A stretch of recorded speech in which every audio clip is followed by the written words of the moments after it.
ఏపీలో ఈ నెల 24 నుంచి బడ్జెట్ సమావేశాలు జరగనున్నాయి. ఈ క్రమంలో గత ఎన్నికల్లో 11 సీట్లే దక్కించుకున్న వైసీపీ అధినేత జగన్ కు ప్రతిపక్ష నేత హోదా దక్కుతుందా దక్కదా అన్న ఉత్కంఠ నెలకొంది. ఈ నేపథ్యంలో జగన్ కు ప్రతిపక్ష నేత హోదా అంశంపై AP speaker Ayyanna Patrudu, deputy speaker Raghuramakrishnaraju కీలక వ్యాఖ్యలు చేశారు. అసెంబ్లీ నిబంధనల ప్రకారం జగన్ కు ప్రతిపక్ష నేత హోదా రాదన్నారు ఏపీ స్పీకర్ అయ్యన్న పాత్రుడు. వైసీపీకి 11 మంది ఎమ్మెల్యేలే ఉన్నారని చెప్పారు. ప్రతిపక్ష నేత హోదా కావాలంటే ఖచ్చితంగా 18 మంది ఎమ్మెల్యేలు ఉండి తీరాలని తెలిపారు. అలాగే జగన్ ఎమ్మెల్యేగా కూడా అనర్హుడవుతారని వెల్లడించారు. ఆర్టికల్ 190/4 ప్రకారం 60 రోజుల పాటు అసెంబ్లీ సమావేశాలకు అనుమతి తీసుకోకుండా గైర్హాజరు అయితే ఎమ్మెల్యేగా అనర్హులవుతారని స్పష్టం చేశారు. అసెంబ్లీ సమావేశాలకు రానని జగన్ సెలవు కూడా కోరలేదన్నారు.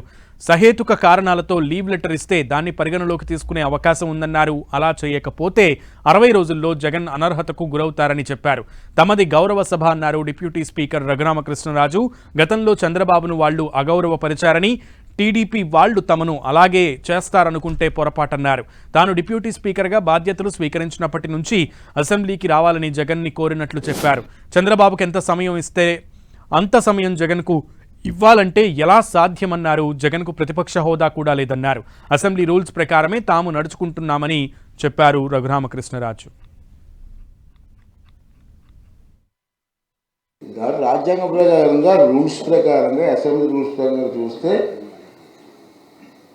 ప్రతిపక్ష నాయకుడికి ఆ హోదా ఉంటుంది తప్పించి ప్రతిపక్ష నాయకుడు హోదా లేని వారికి ఇవ్వాలని ఎక్కడ నాకు నేను మొత్తం చదివాను. నేను చాలామంది పెద్దలతో మాట్లాడాను. ఎక్కడ లేదు. నీకు ఇంకోటి కొత్త రాజ్యం రాస్తాం, ఏమన్నా కొత్త రూల్స్ ఏం పెడతామా? నీకున్న నెంబర్ 11 11 మరి నీకు రావాల్సిన ప్రతిపక్ష నాయకుడు కాదు. ఎంత నెంబర్ ఉండాలి? ఉందా నీకు? 18 ఉండాలి. మామూలుగా నేను లాస్ట్ టైం రిక్వెస్ట్ చేశాను, మీరు రావాలండి. నా బాధ ఏంటంటే, సరే నువ్వు రావట్లేదు, నీతో పాటు ఇంకా 10 మంది ఎమ్మెల్యేలు గెలిచారయ్యా. వాళ్ళ సమస్యలు అసెంబ్లీలో చెప్పుకునే అవకాశం కూడా వాళ్ళకి ఇవ్వాలి. మరి అది ఆయన లీవ్ పెట్టే ఉద్దేశం ఉందో లేదో నాకు తెలియదు. ఎందుకంటే ఇది కారణం. నేనేదో కోర్టులో నోటీసులు ఇప్పించాను, సమన్లు ఇప్పించాను స్పీకర్ గారికి, అప్పుడు దాకా వెయిట్ చేయాలి అనేది చెల్లదు. లీవ్ లెటర్ సహేతుక కారణాలతో లీవ్ లెటర్ ఇస్తే అది స్పీకర్ గారు ఒప్పుకుంటే, అందులో సహేతుకత ఉంటే ఉంటుంది.